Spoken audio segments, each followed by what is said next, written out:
Terima kasih untuk anda yang masih lagi setia bersama dengan kami di IKIM Inspirasi Info Orang Islami, dan kita kembali bersama para pendengar Alhamdulillah untuk segmen sulung di pagi Rabu ni, bersama untuk segmen tetap ni Rahmatan Lil Alamin bersama dengan penceramahnya iaitu Ustaz Rusdi Ramli Al-Jauhari. Apapun terima kasih rakan saya Sufian Amrin Pian yang tolong saya bantu melancarkan Skype tu. Terima kasih Pian. Dan kita bersama dengan Ustaz saat ini live di FB Radio IKIM di IKIM FM. Assalamualaikum Ustaz. Waalaikumsalam warahmatullahi wabarakatuh. Apa khabar Siti? Alhamdulillah. Amboi, lain mata Ustaz nampak garam bercelak ke ini? Oh, Oh, insyaAllah. sebenarnya nak simbang-simbang tentang tajuk kita ni. Rasional sunnah bercelak kan. Itu kan diamalkan oleh baginda Nabi SAW. Dan itu kita akan kongsikan. Jadi di awal ni, jom Ustaz nak dengar sikit mukadimah kepada tajuk kita. Rasional sunnah bercelak. Silakan. A'udzubillahi minasyaitonirrajim. Bismillahirrahmanirrahim. Assalamualaikum warahmatullahi wabarakatuh. Assalamualaikum. Innal hamdalillah nahmaduhu wa nasta'inu wa nastahdihi wa nastaghfiruh wa na'udzubillahi min syururi anfusina wa min sayyiati a'malina may yahdihillahu fala mudhillalah wa may yudlil falan tajida lahu waliyan mursyida. Qala rabbi shrah li sadri wa yassir li amri wahlul 'uqdatam min lisani yafqahu qawli. Fa amma ba'd. Yang dihormati DJ Siti dan seluruhnya sidang pendengar dan penonton yang dirahmati oleh Allah Subhanahu Wa Taala sekalian.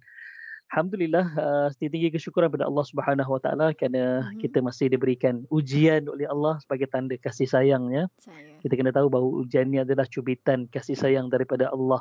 Hakikatnya sakit, cubitan tu hakikatnya sakit, tetapi kalau dia datang daripada orang yang kita sayang, cubitan tu jadi cubitan sayang, cubitan manja, kan? Jadi kalau orang yang tak kenal kita tiba-tiba cubit kita, kita mungkin marah sebab kita tak cinta pada orang tu. Tapi kalau dia datang daripada orang yang kita cinta, kita walaupun hakikatnya cubitan tu sakit, tetapi kita tahu bahawa cubitan tu bukan untuk menyakitkan kita, tapi nak bermesra, nak bermanja, kan? Jadi begitu juga sebenarnya ujian yang Allah berikan pada kita. Kita sayang Allah, Allah tak zalim pada kita. Allah bukan cubit kita kerana Allah marah atau benci pada kita, tapi itu adalah cubitan sayang untuk kita sebenarnya, supaya kita ni benar-benar mendapat kasih sayang daripada Allah, insya-Allah. Semalam diumumkan PKP dilanjutkan sehingga 18 hari bulan. Ada yang mengeluh, ada yang ni tapi tak apa, insya-Allah. Yang terbaik, ubat tu memang pahit, kan? Ubat tu memang pahit. Jadi kita kena telan ubat tu untuk sihat, insya-Allah. Jadi kita kena redha, ada hikmah di sebalik itu, insya-Allah. Okey. Sambil-sambil PKP ni semua bekerja daripada rumah kebanyakannya, bolehlah kita menonton dan kita berbincang. Dalam slot Rahmatan Alamin, kita membicarakan tentang kehebatan seorang manusia agung yang namanya Muhammad bin Abdullah sallallahu alaihi wasallam, daripada segenap sudut, daripada kehidupannya, daripada tubuh badannya, daripada amal ibadahnya, daripada tindak tanduknya. Jadi mudah-mudahan menjadi contoh yang terbaik pada kita. Dan hari ini kita akan bincang tentang rasional bercelak. Rasional bercelak. Sebelum tu tadi Siti pasang lagu Labbaik Allahumma labbaik Allah. Rindu saya, kan? Belakang tu pun Baitullah tu belakang ustaz tu. Yalah, betul. Saya berlatar belakangkan ni sebab rindu sangat. Dah masuk tahun ketiga tak pergi, kan? Jadi kalau tak dulu setahun 2 kali, setahun sekali, kan? Jadi kali ni 3 tahun tak pergi, jadi terlampau rindu sangat dah sebenarnya. Jadi mudah-mudahan kita ni sebenarnya, insya-Allah Allah berikan rezeki untuk sampai ke sana bila kita keluar daripada wabak COVID-19 ni, insya-Allah. Mudah-mudahan, amin. Okey. Bila kita bicara tentang bercelak, sebenarnya apa? Sebenarnya kita memenuhi satu tuntutan daripada Nabi SAW yang Nabi kata, innallaha jamil, sesungguhnya Allah itu jamil, cantik, yuhibbul jamal, dan suka kepada kecantikan. Suka kepada kecantikan. Tetapi kalau kita bincang tentang celak yang dipakai oleh Nabi SAW, dia bukanlah semata-mata untuk kecantikan, tetapi dia adalah untuk kesihatan. Kita nak pilih yang mana? Kalau kita nak pilih, kita boleh pilih untuk kecantikan, tak ada masalah, sebab innallaha jamil, Allah itu cantik, yuhibbul jamal, dan suka pada kecantikan. Dan Nabi SAW kita lihat pun pada awal tahun itu kita bicara tentang fizikal Nabi SAW. Nabi seorang yang berketampilan menarik, berperwatakan menarik, tubuh badan Nabi SAW semuanya seimbang. Itu adalah bukti bahawa ayat Allah Subhanahu Wa Taala, laqad khalaqnal insana fi ahsani taqwim. Sesungguhnya kami telah menciptakan manusia itu dalam sebaik-baik kejadian. Buktinya siapa? Buktinya adalah baginda sallallahu alaihi wasallam. Sebab itu bila Allah ini jamil, yuhibbul jamal, Allah cantik dan suka kepada cantikan. Buktinya siapa yang cantik tu? Nabi sallallahu alaihi wasallam. Itu para nabi Allah semuanya cantik-cantik. Semuanya cantik, manis wajahnya, kan? Manis wajahnya. Itu yang kita nak bicara tentang tu. Jadi tadi kita bincang ada dua. Pertama, bercelak untuk kesihatan. Yang kedua, bercelak untuk kecantikan. Ada perbahasan para ulama, nanti kita akan bincang di akhir nanti tentang apa hukum bercelak untuk kecantikan bagi lelaki. Bagi perempuan tak ada masalah. Memang perempuan kita tak boleh nak pisahkan lah. Memang dia suka kepada kecantikan. Fitrah semula jadi. Memang ya betul. Memang dia semula jadinya memang suka pada cantikan. Lelaki ni Allah tak kisah. Dia tak bersolek, tak berbedak pun tak apa, muka berminyak pun pada dia tak kisah. Tapi itu memainkan peranan penting sebenarnya. Sebab itu kita bicara berpenampilan menarik ni termasuklah wajah kita. Sebab itu kalau kita rujuk dari sudut rasional sains, kan, rupa-rupanya wajah kita, bentuk tubuh badan kita ni boleh menggambarkan kesihatan kita. Boleh menggambarkan kesihatan kita. Dari sudut Allahumma salli alaihi, dari sudut psikologi pun kita bincang yang lepas. Kalau kita menghadiri temu duga dengan keadaan muka kita berminyak, penuh dengan jerawat dan sebagainya, orang akan menganggap bahawa apa satu? Yang sudut kesihatan kita. Yang kedua adalah kita dari sudut disiplin menjaga kebersihan. Disiplin menjaga kebersihan. Sebab itu orang yang berpenampilan menarik ni lebih dipercayai tentang mutu kerjanya. Sebab itu kita kena ambil itu juga, sebab ilmu psikologi ni boleh memberikan gambaran bagaimana sifat kepribadian seseorang itu, penampilannya. Okey. Hadis yang menceritakan tentang bab bercelak Nabi SAW boleh rujuk dalam kitab Syama'il Muhammadiyah, bab yang ke-7. Okey. Nah, sebab bermula 2021 ni kita akan bongkar dan kaji rasional, psikologi, sains, kesihatan, akhlak dan adab Melayu melalui kitab Syama'il Muhammadiyah. Saya rasa semua pendengar Radio Akim dah khatam 2-3 kali dah kitab Syama'il Muhammadiyah ni. Pertama dengan Habib Najimuddin, kemudian dengan Ustaz Muhadir, yang kemudian tentang Syama'il Rasul, Syama'ilur Rasul, dengan DJ Faiz, kan, DJ Faiz. Okey. Tapi kita bongkar lagi supaya saya bawa dari satu sudut yang lain, iaitu sudut rasional sunnah Nabi SAW, dari sudut psikologinya, dari sudut sainsnya, dari sudut kesihatan, dari sudut akhlak dan adab Melayu.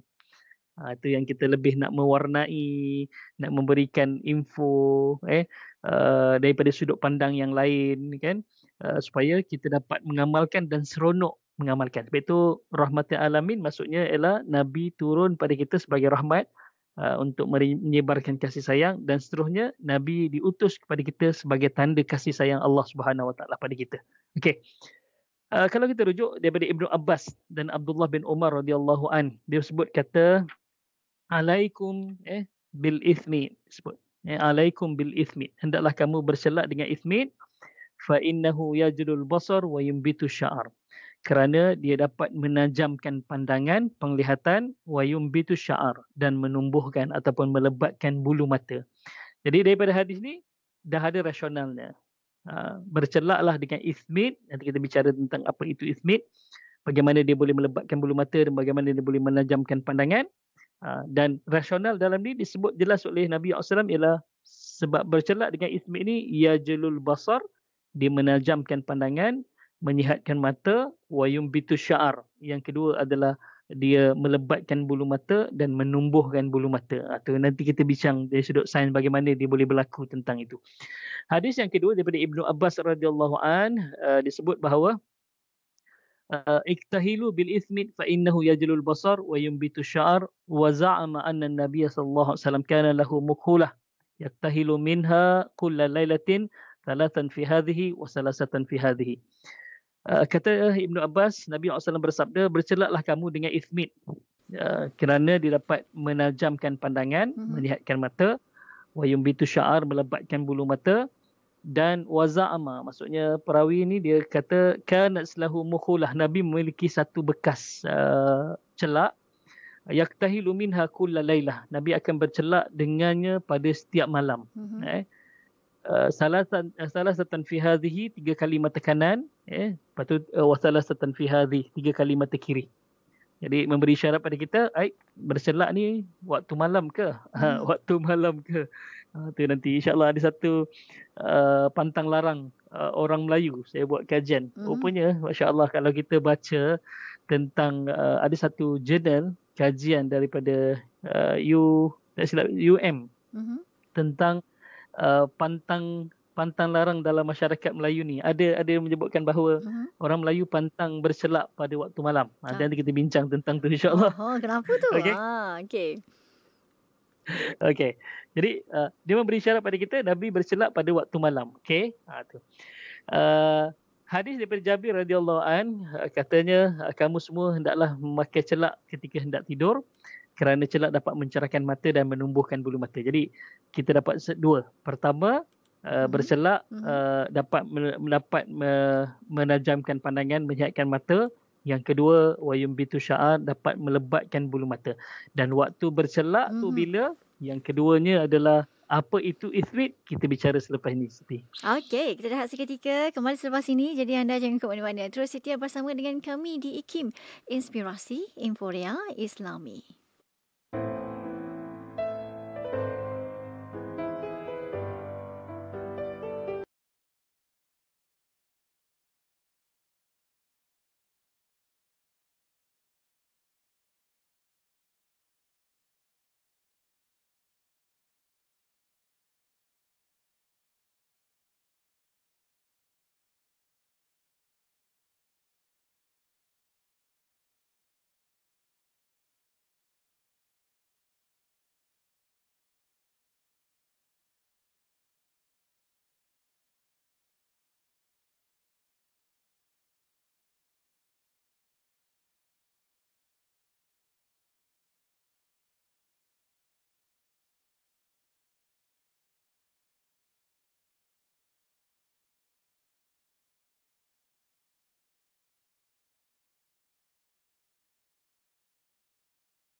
Menerusi segmen Rahmatan Lil Alamin pagi ni. Buat yang baru je dengarkan kita saat ini bersama dengan Ustaz Rusdi live di FB kami di IKIM FM. Baik Ustaz Rusdi, jom kita sambung tu. Pantang larang orang Melayu kata jangan pakai celak malam-malam. Sambung cerita Ustaz, silakan. Okey, auzubillahi minasyaitonirrajim. Bismillahirrahmanirrahim. Allahumma salli ala sayyidina Muhammad. Okey, sebelum kita masuk, saya nak bincang tentang perkataan ithmit. Boleh tak bercelak dengan celak lain? Okey, bercelak dengan celak lain tidak memberikan jaminan daripada Nabi SAW yang yumbitu sya'ar. Dengan yang pertama sekali adalah yajlul basar, iaitu melebatkan bulu mata, dan yang kedua menajamkan pandangan. Sebab nanti kita bincang tentang celak yang ni. Kenapa Nabi sebut ithmit? Ithmit Nabi sebut dalam hadis daripada Ibnu Abbas radhiyallahu an. Nabi kata inna khaira akhlihakum, sesungguhnya sebaik-baik celak bagi kamu adalah al-ithmit. Al-ithmit, bukan ismit ulam raja tu Siti. Dan sidang pendengar dia lain Ismit ulam raja tu suami kepada Fatimah Hatim Tai, bapa kepada Abdul Wahab, Abdul Wahub, Abdul Wahib. Tu bukan. Dia dia ismit alif sa mim dal. Sebab itu Nabi kata sebaik-baik celak bagi kamu adalah ismit ia julul basar wa yambitu sya'ar, sebab dia dapat menajamkan pandangan dan seterusnya melebatkan bulu mata. Okey. Ismit itu apa sebenarnya? Ismit ni adalah satu galian atau mineral yang terdapat dalam tanah ataupun dalam bahasa saintifik ni panggil antimoni antimoni. Jadi bila kita bincang tentang tu, perasan tak rupanya pada tanah, pada batu ni dia ada unsur, ada dua unsur dari sudut kajian sains dia ada dua unsur yang dapat membunuh bakteria secara pantas dan secara langsung. Unsur yang pertama dipanggil tetracycline, iaitu dapat mengubati jangkitan ataupun infeksi yang disebabkan oleh bakteria dengan menghentikan pertumbuhan bakteria tersebut. Jadi pada batu, pada tanah ada dua unsur ni. Yang kedua dipanggil tetarolite. Tetarolite ni adalah dia umpama macam alat sterilasi dan pembasmian kuman. Sebab itu kalau kita bicara tentang bagaimana cara nak menyucikan najis berat, najis anjing dan najis babi kan. Okey, caranya dalam Islam pernah tak kita bincang dan kita kaji? Cara dalam Islam pertama dibasuh dengan air tanah sekali dan 6 air bersih. Kenapa air tanah? Kenapa air tanah? Air tanah rupanya dalam tanah dia ada dua unsur ni. Yang pertama, dia boleh membunuh bakteria secara serta-merta, menghentikan pertumbuhan bakteria. Yang kedua, dia bertindak sebagai alat pembasmi kuman. Kalau tak ada kuman pun dia alat pembasmi kuman. Kan? Sebab itu dalam ithmit, alif sa mim dal, ithmit ni ada unsur ni, ada unsur ni. Iaitu dia daripada tanah yang boleh mematikan bakteria dan menghentikan pertumbuhan bakteria dan seterusnya sebagai alat pembasmi kepada berlakunya pertumbuhan dan jangkitan bakteria. Sebab itu ithmit boleh yajlul basar. Dia boleh menyihatkan mata kita. Boleh menyihatkan mata. Itu yang pertama. Yang kedua, bagaimana dia boleh menyihatkan mata kita? Okey. Ithmit ni adalah serbuk yang sangat halus. Dia adalah daripada batu hitam. Batu hitam tadi tu kita panggil. Kemudian dihancurkan, dikisar jadi halus. Okey, jadi halus. Jadi bila diletakkan pada mata kita, bawah mata ni 3 kali calitan, celup tu kan dia sebenarnya celak Mekah tu Siti dan sedang pendengar rahmati oleh Allah SWT sekalian. Celak Mekah yang botol tembaga tu, yang serbuk dalam dia. Okey. Mahal hanya tak silap saya berapa gram je serbuk ithmit ni harganya RM30. Mahal.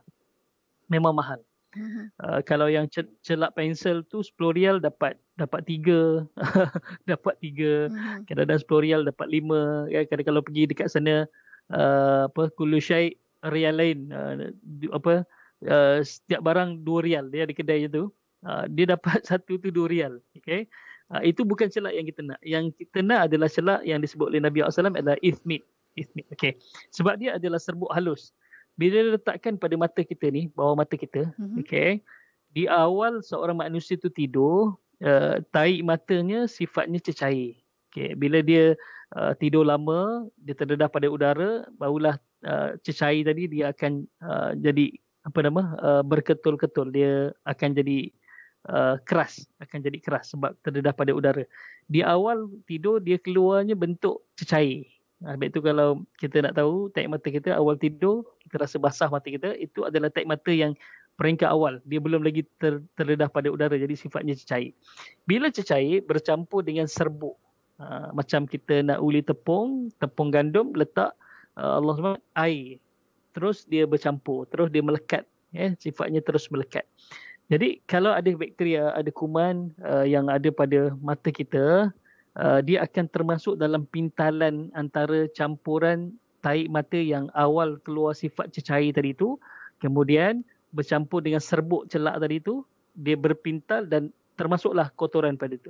Jadi besok paginya kalau kita bangun, kita mengambil wuduk ataupun membasuh muka, kita membersihkan segala kotoran pada mata kita. Sebab itulah disebut dalam hadis Nabi SAW, ia julul basar. Dia menajamkan pandangan, yang pertama. Yang dari sudut lain juga, menajamkan pandangan bermaksud mencerahkan mata. Mencerahkan mata. Yang ketiga, kita boleh panggil ia julul basar ni, dia menyihatkan mata kita. Menyihatkan mata kita. Sebab mata kita dah terhindar daripada kuman ataupun bakteria yang ada pada mata kita, sebab dia telah termasuk dalam pintalan antara serbuk celak dengan tahi mata yang sifatnya cecair tadi. Besok paginya bila kita bangun daripada tidur, kita membuang segala kotoran daripada mata kita, jadi keluar semua bakteria, kuman, kotoran yang ada pada mata kita, kita alirkan ke dalam air terus macam tu. Itu yang dipanggil ya julul basar. Okey. Yang keduanya, bagaimana pula dia boleh wayumbitu sya'ar? Bagaimana dia boleh melebatkan bulu mata? Okey. Bila mata kita dah bersih daripada Allah SWT, kotoran tadi, dia akan terbuka liang-liang bulu mata tu. Jadi bila terliang bulu mata, anak-anak mata yang baru tumbuh tu dia akan keluar. Dia akan keluar dan ada oksigen, dia akan cepat tumbuh keluar. Selama ni kenapa dia tak nak keluar? Sebab liang-liang bulu mata kita ni telah tersumbat dengan celak yang kita pakai. Sebab itu Siti dan sidang pendengar Allah, terutamanya kaum ibu lah, kaum ibu. Sebab itu mulai hari ni tukarlah celak. Jangan pakai celak pensel tu. Kadang-kadang kita pakai celak pensel tu Siti kan. Allah. Dia kan orang tua kalau dia nak pergi kenduri kahwin ke apa, kalau dia nak celak mata, okey. Dia bila mata celaknya tu dah tak hitam, dia akan jilat. Dia akan basahkan. Dia akan basahkan, lepas tu dia celak. Basahkan, celak. Kenapa tak guna air biasa? Kalau air biasa dia kena pergi lagi, susah nak pergi dapur, pergi beli air kan. Ni dia pakai air liur je, celak-celak kan. Okey. Ini yang berlaku pada arwah mak saya. Saya teringat lagi arwah mak saya dulu masa nak pergi kenduri. Dia jumpa pensel celak lah. Lepas tu dia jilat celak. Dia kata apa pasal tak hitam-hitam ni. Lepas tu dia belik-belik pen ni. Rupanya pensel 2B. Dia kata pensel 2B siapa ni? Mujur mak tak buta dia kata. Mujur umi tak buta. Pensel 2B siapa yang sepa-sepa, tak tahulah saya punya ke, adik saya punya ke. Dia penat jilat, letak mata jilat, penat letak mata, tak hitam-hitam. Rupanya tengok pensel 2B. Mujur tak ditajamkan matanya. Kalau tajamkan matanya boleh buta. Kan? Sebab itu okey. Bila kita Allah SWT pakai yang stick ataupun pakai yang bentuk pensel tu kan, kita tenyai bawah mata kita nak hitamkan, bulu-bulu mata yang baru nak keluar halus tu dia akan gugur, dia akan tercabut. Macam mana nak ya julul basar, bagaimana nak yumbitu sya'ar, bagaimana nak menumbuhkan bulu mata? Satu. Yang kedua, dengan sifat pepejal tu, celak pepejal tu, kita tutup lubang liang-liang bulu mata kita, liang-liang bulu mata itu.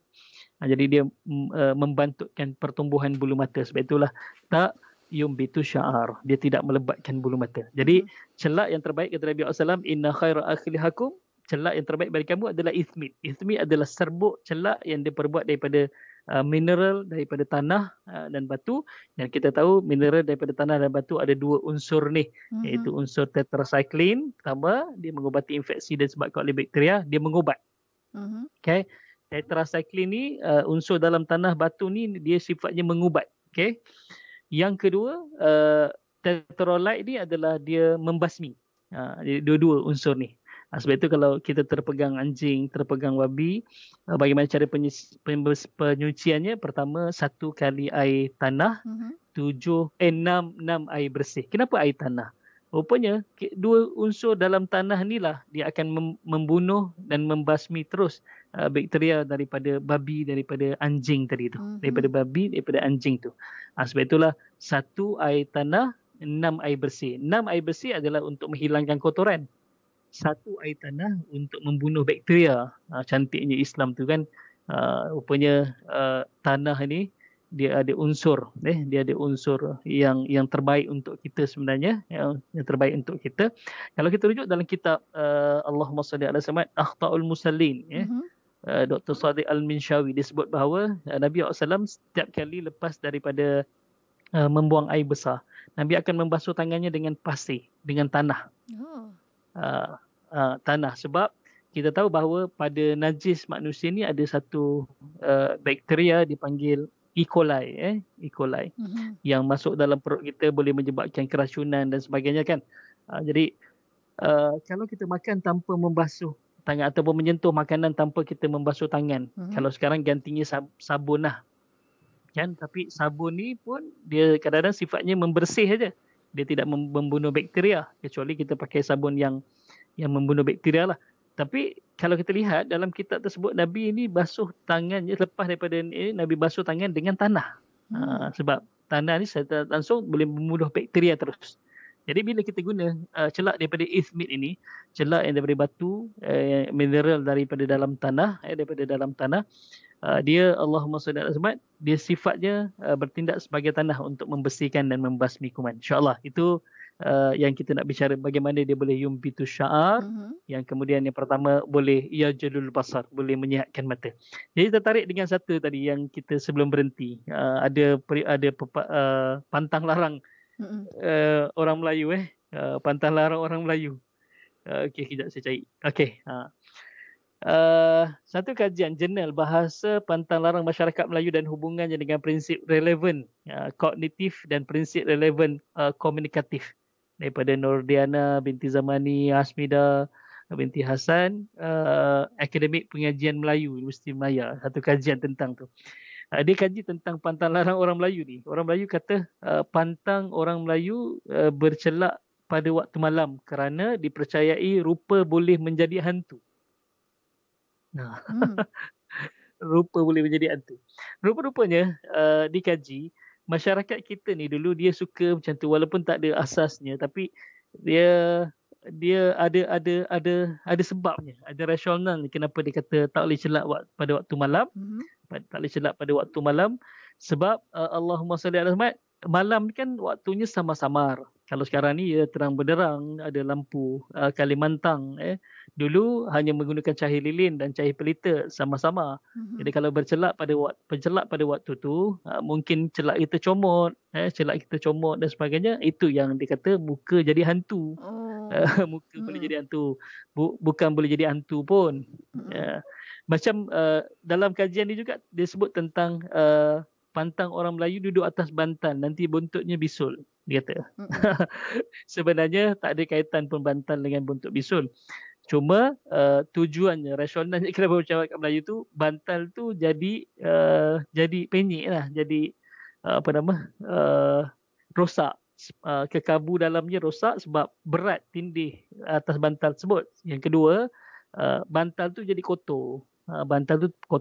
Dan orang Melayu ni pantangnya ialah satu benda yang dia dianggap bahawa ponggong tu sebenarnya kotor, jadi kotor letak pada bahagian kepala tak bagus padanya. Itu yang kajian tu lah.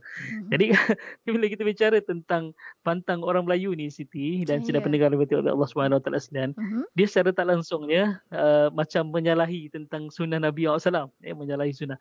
Nabi suruh pakai celak waktu malam. Jadi pantang orang Melayu tak boleh celak pakai waktu malam.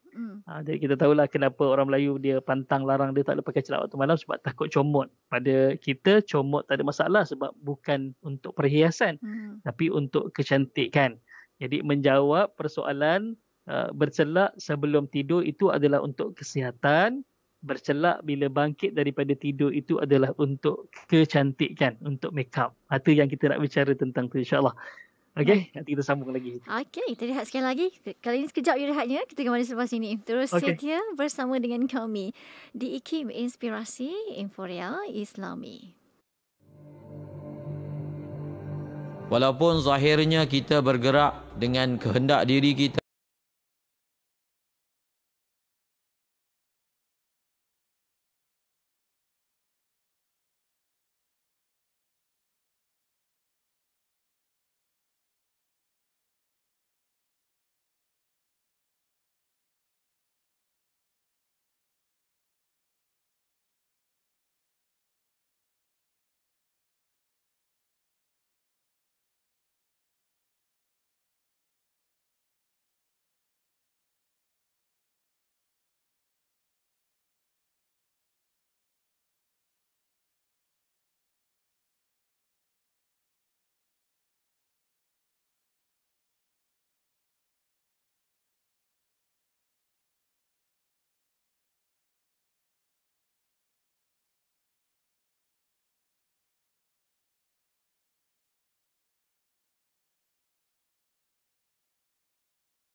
Baik, Siti dan Aha. sedang pendengar Betul Allah kan, di FB IKIM Hmm. ada satu komen daripada Ummi Hamim. Dia menyebutkan bahawa sunnah Rasulullah SAW bukan direka tetapi datang daripada Allah Subhanahu Wa Taala. Tepat sekali. Ya, tepat sekali. Dan ramai juga bertanya dengan kita ya, Siti dan sedang mendengar yang dirahmati oleh Allah SWT sekalian, kat mana ustaz nak dapat celak ni? Allahu Akbar. Kita tak boleh nak bantulah. Dia kata beli dekat Jabal Rahmah dapat murah sikit. Dapat murah sikit. Tapi boleh insya-Allah siapa dapat maklumat ada jual kat mana boleh kongsi dalam ruangan FB ni, nanti kita boleh dapatkan sama-sama insya-Allah. Itu yang terbaiknya kan. Okey. Ada sebut Siti tentang arwah nenek saya dulu buat sendiri. Dia masukkan air mawar, air ros, beberapa bahan untuk kebaikan mata. Okey, ada satu kajian juga Siti sebelum saya terlupa. Satu kajian daripada manuskrip Thayyibul Ihsan fi Tibil Insan, karangan Syekh Ahmad Al-Fatani. Dia menyebutkan kaedah lain untuk mengubat orang yang sakit mata ni. Yang pertama adalah air mawar. Air mawar. Yang kedua rupanya air liur orang yang berpuasa. Pelik kan? Nanti kita kaji tentang tu lah. Yang pertama air mawar. Yang kedua air liur orang yang berpuasa. Dari sudut keberkatannya lah. Kan? Dari sudut saintifiknya nanti kita kaji, sebab saya bukanlah orang sains, saya bukanlah saintis, tapi nanti kita insya-Allah saya tanyakan kepada orang yang lebih hebat. Tapi yang kata daripada Ashred ni, betul. daripada bunga mawar, dia boleh menyembuhkan mata kita, insyaAllah. Okey. Siti dan rahmati Allah SWT sekalian, tadi kita bincang tentang celak ni ada dua. Dua. Pertama untuk kesihatan dan untuk kecantikan. Dari sudut kesihatan, bila waktu terbaik untuk kita pakai adalah sebelum tidur. Sebab itu dalam hadis Nabi SAW disebut bahawa yaktahilu qabla qala kana Rasulullah SAW, kata Ibnu Abbas, yaktahilu qabla ayanam bil ithmi. Nabi pakai sebelum Nabi tidur dengan celak ithmit. Hadis yang lain juga sama juga disebut bahawa disebut kanat lahu mukhula yaktahilu minha inda naumi. Setiap kali Nabi nak tidur, salatan fi kulli ain, 3 kali setiap pada mata. Setiap kali 3 kali salitan pada setiap mata. Jadi yang Nabi SAW guna celak adalah untuk kesihatan. Untuk kesihatan. Bercelak pada waktu malam untuk kesihatan. Jadi timbul persoalan, apa hukumnya bagi orang lelaki, orang perempuan tak ada masalah, sebab celak ni adalah alat makeup ataupun alat solid bagi wanita. Jadi diharuskan pakai. Bagi lelaki, bagaimana pula untuk kecantikan? Kalau kesihatan, dia tidak ada khilaf. Semua ulama kata hukumnya sunnah. Ya, sunnah dan harus. Maksudnya celak untuk kesihatan yang dipakai sebelum tidur tu, yang dipakai sebelum tidur. Tetapi kalau untuk kecantikan, apa hukumnya? Okay. Imam Syafi'i dan Imam Hambali menyebutkan hukumnya harus bagi lelaki menggunakan celak untuk tujuan perhiasan, untuk kecantikan ataupun make up. Kecuali Imam Malik. Imam Malik hukumnya makruh. Dia memakruhkan untuk lelaki dengan tujuan perhiasan ataupun make up. Jadi kita ambil kesimpulan lah. Imam Syafi'i dan Imam Wali hukumnya harus untuk lelaki bercelak. Bukan tujuan untuk kesihatan, tetapi tujuannya untuk kecantikan boleh.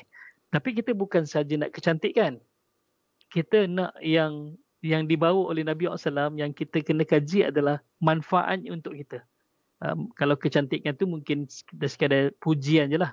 Dan pujian pula boleh jatuh hukum haram kalau dia hukumnya tabarush. Hukumnya tabarush berlebihan. Sebab kalau kita lihat sejarah celak ni, dia dah beribu-ribu tahun yang dulu. Dikesan bahawa Nefertiti, isteri kepada Ramses II, Firaun tu, dia pakai celak. Lepas tu Cleopatra juga pakai celak. Kan, digambarkan bercelak. Jadi dia memang ada kebaikan dia, okay? Tapi dari sudut kalau kita bercelak sampai jadi Nefertiti, bercelak sampai jadi Cleopatra, maksudnya hukumnya haram lah, sebab kita meniru orang yang kafir, ya, orang kafir. Dan kedua, kalau bercelak tujuan berlebihan sehingga menyebabkan macam timbul tabarush, berlebihan dalam berhias, hukumnya haram.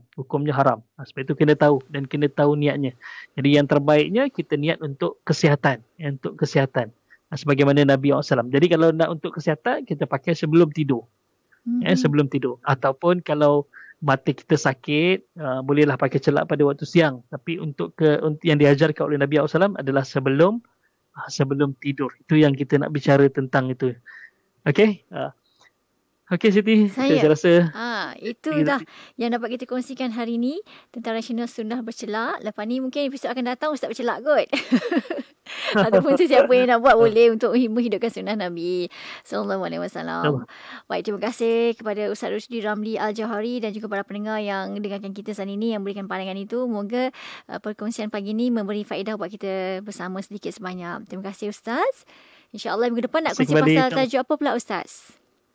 Minggu depan kita bincang tentang pakaian Nabi SAW. Dari sudut warna putih, apa rasionalnya Nabi galakkan kita pakai baju warna putih. Nabi kata alaikum bil bayad, hendaklah kamu pakai baju warna putih.